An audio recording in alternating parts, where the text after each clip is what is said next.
In today's video, I am going to invite you to write your own handbook in 4 easy steps. Yes, 4 easy steps. To write your own parenting handbook, the first thing you need to do is observe your child. And especially if you're struggling with an area of your parenting life, I'm going to really invite you to take the time to journal your observations for a while.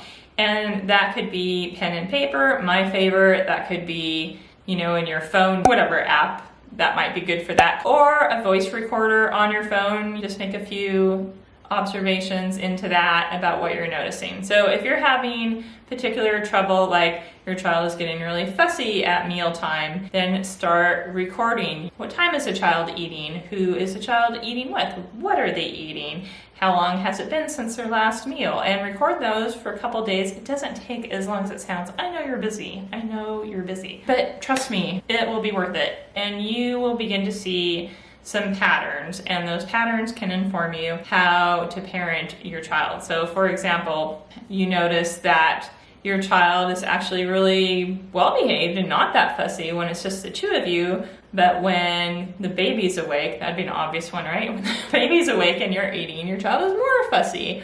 Or maybe if you feed your child every 2 hours, they're not so fussy. A second component of the parenting handbook you're going to write for yourself is to understand your child's energy type. So because I'm speaking about toddlers, I'm not talking about personality types, because it takes until about age 3 where their personality, the foundation of their personality is really set. But up until that time, beginning at birth, they have an energy type.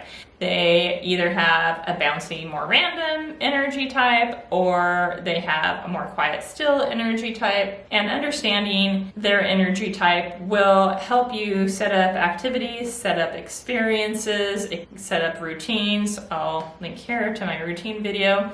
Set that child up for success based on their energy type by respecting their energy type and working with the energy type instead of trying to fight it. And coupled with that, understanding your own energy type and whether there's goodness of fit between your energy type and your child's energy type will help you write your own parent handbook.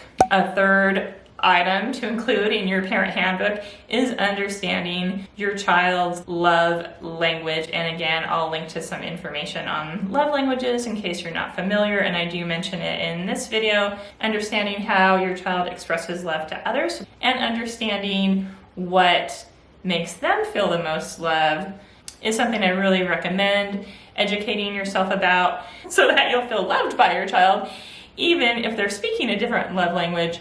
But most importantly, you'll know how to speak their love language so they can recognize the love you send to them. So that's the third chapter, I guess, in the handbook of how to parent your child that you can write yourself. And the fourth item to put in the parenting handbook that you're going to write yourself on your child is not so much about your child and more about you.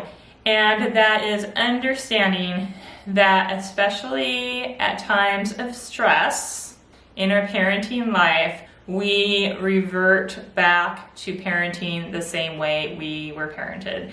So recognizing and feeling it, that when we're angry, when we're lacking patience, when we've had a bad day, when our child's behavior unconsciously provokes a strong emotion within us, that we do tend to revert to the way we were parenting. So if your parents weren't the best role models for you, doing whatever work you need to do, developing coping skills, developing alternative strategies that you practice and are very mindful of, and it might take some work to be able to be the parent you want to be, and that's going to be unique for everybody. And I'm not going to pretend I know what that work would look like for anyone, but doing that work so you can include that in your own parenting handbook. Only 4 items in the handbook, but it encompasses a lot of what's going on in the parent-child relation and in our parenting practices. What would you put in your parenting handbook that you were writing for yourself? Please let us know in the comments. Thanks for watching till the end. I'm telling myself the story that since you did, that you liked this video. So if that is true,